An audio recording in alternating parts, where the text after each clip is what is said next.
ഇന്ന് നമ്മൾ പറയാനായിട്ട് പോകുന്നത് നമ്മുടെ പിറന്നാൾ ദിവസം നമ്മൾ എന്തെല്ലാം കാര്യങ്ങൾ അനുഷ്ഠിക്കണം എന്നുള്ളതിനെ കുറിച്ചിട്ടാണ്. നമ്മുടെ കുടുംബത്തെ ശ്രേയസ്സിന് വേണ്ടിയിട്ട്, നമ്മുടെ ആയുസ്സിന് വേണ്ടിയിട്ട്, നമ്മുടെ ആരോഗ്യത്തിന് വേണ്ടിയിട്ട്, നമ്മുടെ ജീവിത വിജയത്തിന് വേണ്ടിയിട്ട് നമ്മുടെ പിറന്നാൾ ദിവസം നമ്മൾ ആചരിക്കേണ്ട കുറച്ച് അനുഷ്ഠാനങ്ങളുണ്ട്, കുറച്ച് കടമകളുണ്ട്. അതെന്തെല്ലാമാണ് എന്നാണ് നമ്മൾ ഇന്നത്തെ വീഡിയോയിലൂടെ പറയാനായിട്ട് പോകുന്നത്. നമുക്കറിയാം, വർഷം തോറും നമ്മുടെ ജനിച്ച മാസത്തില് നക്ഷത്രം വരുന്ന ദിവസമാണ് പിറന്നാളായി ആചരിക്കുന്നത്.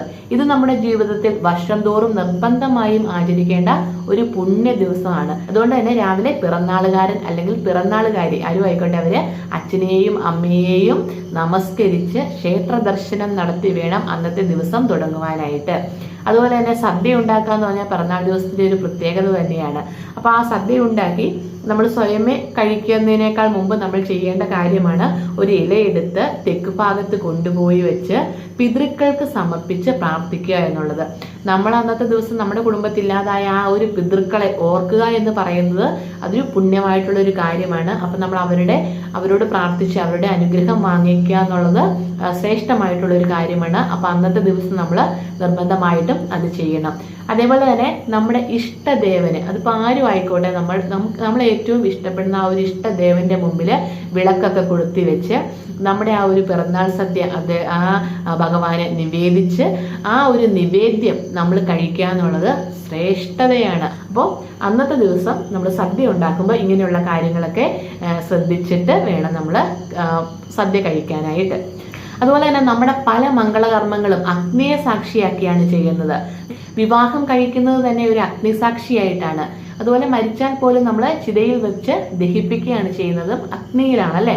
അങ്ങനെയുള്ള ആ അഗ്നിയെ ഊതിക്കെടുത്തിയാണ് നമ്മളിന്ന് ബർത്ത്ഡേ ആഘോഷിക്കുന്നത്, അല്ലെ? നമ്മൾ ആ ഒരു തമസോമ ജ്യോതിർഗമയ എന്നുള്ളതിന്റെ അർത്ഥം, ആ ഒരു ഇരുട്ടിൽ നിന്ന് പ്രകാശത്തിലേക്ക് നയിക്കുക എന്നുള്ളതിന്റെ ആ ഒരു അർത്ഥം നമ്മുടെ ജീവിതത്തിലെ നന്മയിലേക്ക്, വെളിച്ചത്തിലേക്ക്, ഉയർച്ചയിലേക്ക് നമ്മളെ കൊണ്ടുപോകട്ടെ എന്നാണ്. അപ്പൊ ആ ഒരു ഉയർച്ചയിലേക്ക് നമ്മളെ കുട്ടികളെ കൊണ്ടുപോകാൻ നമ്മൾ പഠിപ്പിക്കുകയാണ് വേണ്ട. അങ്ങനെ പഠിപ്പിക്കുന്നതിന് പകരം നമ്മളെന്താ ചെയ്യുക? നമ്മൾ കേക്കിന്റെ മുകളിൽ തിരിയൊക്കെ കത്തിച്ച് വെച്ച് അന്നത്തെ ദിവസം അത് ഊതിക്കെടുത്തി കളയുക ചെയ്യുന്നത്. അന്നത്തെ ദിവസം അവിടെ പ്രകാശം നിറഞ്ഞു നിൽക്കുകയല്ലേ ചെയ്യേണ്ടത്? ഒരു കുട്ടി ഉണ്ടായി വരുമ്പോഴെന്ന് പറഞ്ഞാൽ ആ ഒരു സമൂഹത്തിന് അത് അത്രയും പ്രകാശപൂരിതമായിട്ട്, അത്രയും നന്മയുള്ളവനായിട്ട് അവൻ വളരണമെങ്കിൽ അവിടെ നമ്മൾ എന്താ പറയുക, അവിടെ ആ ഒരു തിരി ഊതിക്കെടുത്തുകയല്ല ചെയ്യേണ്ടത്. പക്ഷെ അതൊക്കെ കണ്ട് നമ്മളിങ്ങനെ തിരിയൊക്കെ കത്തിച്ച് വെച്ച് അതൊക്കെ ഊതിക്കെടുത്തി മാതാപിതാക്കളാണെങ്കിലും അല്ലെങ്കിൽ നമ്മുടെ പിറന്നാൾ ആഘോഷത്തിന് വന്നു ചേർന്നിരിക്കുന്ന മറ്റ് വ്യക്തികളാണെങ്കിലും ഈ ഒരു ഊതിക്കെടുത്തതൊക്കെ കണ്ട് അതൊക്കെ കൈയടിച്ച് ചിരിച്ച് നമ്മളതിനെ അങ്ങ് സമ്മതിച്ചു കൊടുക്കുകയാണ് ചെയ്യുന്നത്, അല്ലേ? അതൊരു ശ്രേഷ്ഠമായിട്ടുള്ള കാര്യമല്ല. ഇനി തമസല്ലോ സുഖപ്രദം എന്നും പറയുന്ന ആളുകളുണ്ട്. അങ്ങനെയുള്ള ആളുകൾക്ക് നമുക്കൊന്നും പറയാൻ പറ്റത്തില്ല. പക്ഷെ പ്രകാശത്തിലേക്ക്, നന്മയിലേക്ക് ഒക്കെ നമ്മുടെ കുഞ്ഞുങ്ങൾ മുന്നോട്ട് വരണം എന്ന് ആഗ്രഹിക്കുന്ന ആളുകൾ ഇങ്ങനെ നമ്മൾ അന്നത്തെ ദിവസം അഗ്നിയെ അണച്ചുകൊണ്ട് നമ്മൾ സന്തോഷിക്കാൻ പാടുള്ളതല്ല. അതുപോലെ തന്നെ നമ്മുടെ രണ്ടാമത് ചെയ്യുന്ന കാര്യം എന്താ? കേക്ക് കട്ട് ചെയ്യുക എന്നുള്ളത്. ശരിക്കും പറയുകയാണെങ്കിൽ ഇത് പാശ്ചാത്യ വിശ്വാസപ്രകാരം ചെയ്യുന്ന കാര്യമാണ്. അവരുടെ വിശ്വാസപ്രകാരം അപ്പം അവരുടെ പ്രവാചകന്റെ ശരീരവും വീഞ്ഞ് രക്തവുമാണ്. അപ്പോൾ നാം ഒന്ന് ചിന്തിച്ചു നോക്കിക്കേ, അപ്പം ശരീരവും വീഞ്ഞ് രക്തവും എന്നുള്ള രീതിയിൽ കേക്ക് പിറന്നാൾ ആഘോഷിക്കുന്ന കുട്ടിയുടെ ശരീരത്തെയാണ് സൂചിപ്പിക്കുന്നത്. അങ്ങനെ പറയുകയാണെങ്കിൽ അത് അവന്റെ ശരീരം തന്നെയാണെന്ന് ഉറപ്പിക്കാൻ അവന്റെ പേരും അതിന്റെ മേളിൽ എഴുതി വെക്കും. ഹാപ്പി ബർത്ത്ഡേ, ആരുടെ പേരാണോ, ഏത് കുട്ടിയുടെ പേരാണോ ആ കുട്ടിയുടെ പേരും ആ ഒരു കേക്കിന്റെ മേളിൽ എഴുതി വെക്കും. എന്നിട്ട് അവനെ കൊണ്ട് തന്നെ എന്നാ ചെയ്യും? ആ ഒരു കഷ്ണം കട്ട് ചെയ്യിപ്പിക്കും, അല്ലെ? എന്നിട്ട് അങ്ങനെ സ്വന്തം ശരീരം മുറിച്ച് ആദ്യത്തെ കഷ്ണം അവന് ഏറ്റവും ഇഷ്ടപ്പെടുന്ന വ്യക്തി, അച്ഛനായാലും അമ്മയായാലും ആരായിക്കോട്ടെ, അവരുടെ വായിൽ വെച്ച് കൊടുക്കും. അങ്ങനെയാണ് ഇന്നത്തെ ആഘോഷം മുന്നോട്ട് പോയിക്കൊണ്ടിരിക്കുന്നത്, അല്ലേ? അപ്പൊ അവൻ മറ്റുള്ളവരെ കീറി മുറിക്കാൻ മടിയില്ലാത്തവനാകുന്നു എങ്കിൽ കാരണക്കാരൻ ആരാണ്? നമ്മൾ മാതാപിതാക്കൾ തന്നെയാണല്ലേ. കാരണം നമ്മളാണ് അവന് കേക്ക് മേടിച്ചു കൊടുക്കുന്നത്, നമ്മളാണ് അവനെ ഇങ്ങനെ തിരി കത്തിച്ച് വെച്ച് ഊതാൻ പഠിപ്പിക്കുന്നതും അവന്റെ സ്വന്തം ശരീരമാകുന്ന ആ ഒരു കേക്കിനെ അവൻ തന്നെയാണ് അവനെ കൊണ്ട് തന്നെ മുറിപ്പിക്കാൻ പഠിക്കുക. അവന്റെ പേര്, ആ പേര് എഴുതിയിരിക്കുന്നത് നമ്മൾ കത്തി വെച്ച് കട്ട് ചെയ്യാനൊക്കെ പഠിപ്പിക്കുന്നത് നമ്മൾ തന്നെയാണ്. അപ്പൊ അവന് നന്മയിലേക്ക് വരാതിരുന്നാൽ അതിന്റെ കാരണക്കാരൻ തീർച്ചയായിട്ടും നമ്മുടെ മാതാപിതാക്കൾ തന്നെയാണല്ലേ. അപ്പൊ ആ പിറന്നാൾ ദിനത്തിൽ ഇതിനകത്തൊക്കെ പ്രത്യേക കാര്യങ്ങളുണ്ട്. നമ്മുടെ ഭാരതീയ സംസ്കാരം അനുസരിച്ച് ഇങ്ങനെയല്ല നമ്മൾ പിറന്നാൾ ആഘോഷിക്കുന്നത്. പക്ഷെ എന്തുകൊണ്ടോ നമുക്ക് പാശ്ചാത്യ രീതികളോടാണ് കൂടുതൽ ഇഷ്ടം. അത് അനുകരിച്ചാണ് നമ്മൾ കൂടുതൽ ആളുകളും മുന്നോട്ട് പോകുന്നത്. പിറന്നാൾ ദിനത്തിൽ ആശംസിക്കാനും അനുഗ്രഹിക്കാനും ഋഗ്വേദത്തിൽ ഒരു മന്ത്രം തന്നെയുണ്ട്. നമ്മൾ പല അവസരത്തിലും ആ ഒരു മന്ത്രം ചൊല്ലാറുമുണ്ട്. എന്തുകൊണ്ടാണ് നമ്മൾ പിറന്നാൾ ദിനത്തിൽ പാൽപ്പായസം ഉണ്ടാക്കി അത് കുട്ടികൾക്ക് നൽകി ആ ഒരു അനുഗ്രഹ മന്ത്രം അവരെ പഠിപ്പിച്ചു കൊടുക്കാത്തത്? ശരിക്കും നമ്മൾ അങ്ങനെയല്ലേ വേണ്ടേ? പാൽപ്പായസം എന്ന് പറയുന്ന മധുരമാണ്, ആ എത്ര ശ്രേഷ്ഠമാണല്ലേ.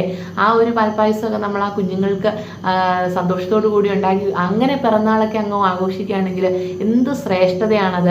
അതുപോലെ തന്നെ ആ കുഞ്ഞുങ്ങൾക്ക് ആ ഒരു അവരെ അനുഗ്രഹിക്കുന്ന ആ ഒരു മന്ത്രമൊക്കെ നമ്മൾ അവരുടെ ചൊല്ലി കൊടുക്കുകയാണെങ്കിൽ അത് എന്ത് ശ്രേഷ്ഠതയുള്ള കാര്യമാണ്. അപ്പം ആ മന്ത്രം ഇങ്ങനെയാണ്: ഓം ശതം ജീവ ശരദോ വർദ്ധമാന ശതം ഹേമന്താൻ ശമതു വസന്താൻ ശതം ഇന്ദ്രാഗ്നി സവിതാ ബൃഹസ്പതേ ശതായുഷ ഹവിഷേമം പുനർധു. അപ്പൊ ഇതിന്റെ അർത്ഥം എങ്ങനെയാണ്?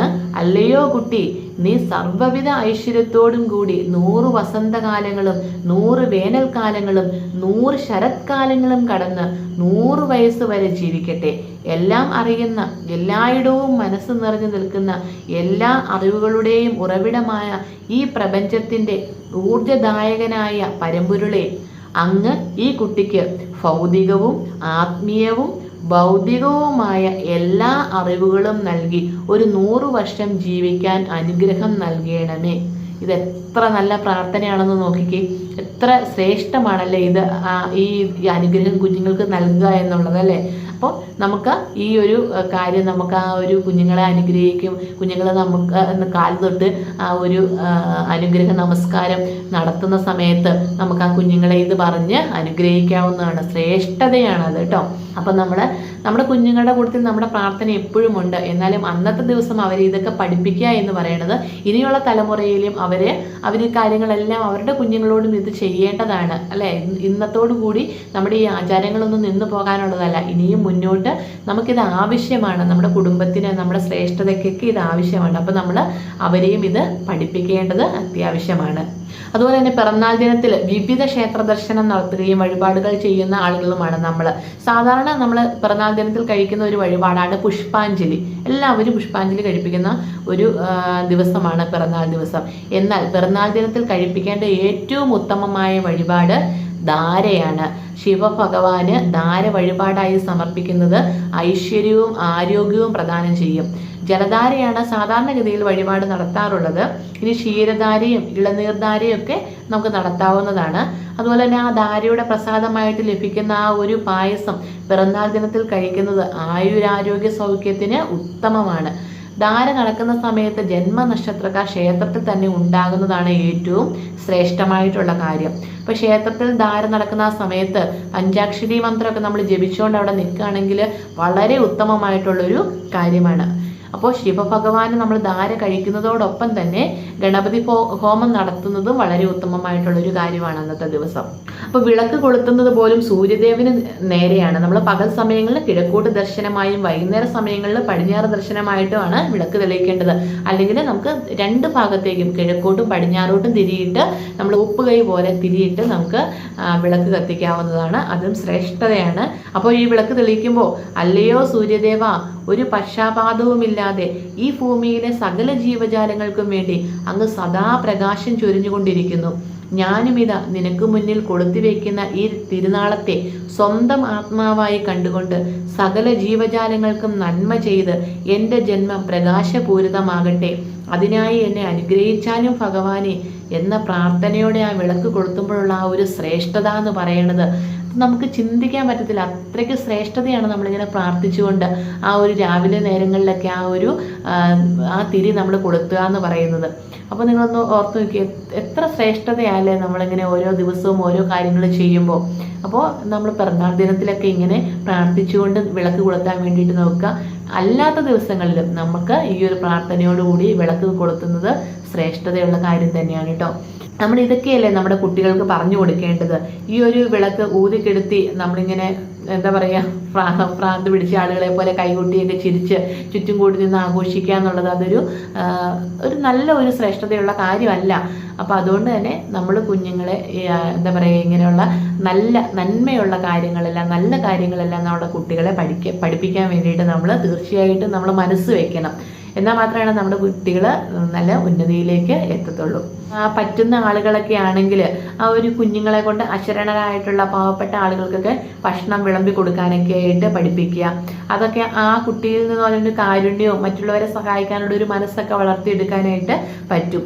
ഒപ്പം തനിക്ക് നിന്നുള്ള സൗഭാഗ്യങ്ങളുടെ ആ ഒരു മൂല്യവും അവനറിയും. പാവപ്പെട്ടവരും തീരെ എന്താ പറയുക, നമ്മളെക്കാളും താഴെയുള്ള ആളുകൾ, ഒത്തിരി ആളുകൾ ഈ ഒരു ചുറ്റുവട്ടത്തുമുണ്ട്.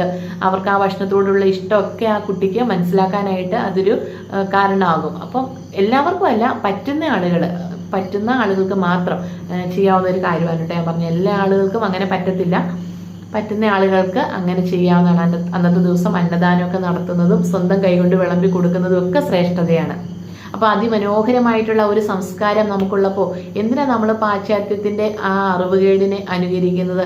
ഇനി ആരെങ്കിലും വിളക്ക് ഊതിക്കെടുത്തി പിറന്നാൾ ആഘോഷിക്കണമെന്ന് ആവശ്യപ്പെട്ടാൽ ഇതെൻ്റെ സംസ്കാരമല്ല, ഇതെല്ലാം നമ്മുടെ സംസ്കാരം, നമ്മുടെ സംസ്കാരം ഇന്നതാണ് എന്ന് പറയാൻ നമ്മൾ ഓരോ ആളുകളും പഠിച്ചിരിക്കണം. അപ്പോൾ അത് നമ്മൾ മനസ്സിലാക്കി വെക്കണം. നമ്മൾ ചിന്തിച്ച് നോക്കണം. നമുക്കറിയാമല്ലോ, നമ്മളിത് ഇപ്പം ഞാൻ ഈ പറഞ്ഞ കാര്യങ്ങൾ നിങ്ങൾക്ക് എത്രമാത്രം മനസ്സിലായിട്ടുണ്ടെന്ന് അറിയത്തില്ല. നിങ്ങളൊന്ന് ചിന്തിച്ച് നോക്കൂ. അപ്പോൾ അങ്ങനെ ഒന്ന് ചെയ്തു നോക്കൂ. അതിൻ്റെ ശ്രേഷ്ഠത ആ ഒരു വർഷം മൊത്തം നിങ്ങൾക്ക് ലഭിക്കുന്നതായിട്ട് തോന്നും. അപ്പോൾ നിങ്ങൾക്ക് ഇന്നത്തെ വീഡിയോ ഉപകാരമായിട്ടുണ്ടെന്ന് വിചാരിക്കുകയാണ്. അപ്പോൾ എല്ലാ ആളുകളെയും ഈശ്വരൻ അനുഗ്രഹിക്കട്ടെ എന്ന് പ്രാർത്ഥിച്ചുകൊണ്ട് നല്ലൊരു വീഡിയോയുമായിട്ട് നമുക്ക് വീണ്ടും കാണാം. നന്ദി, നമസ്കാരം.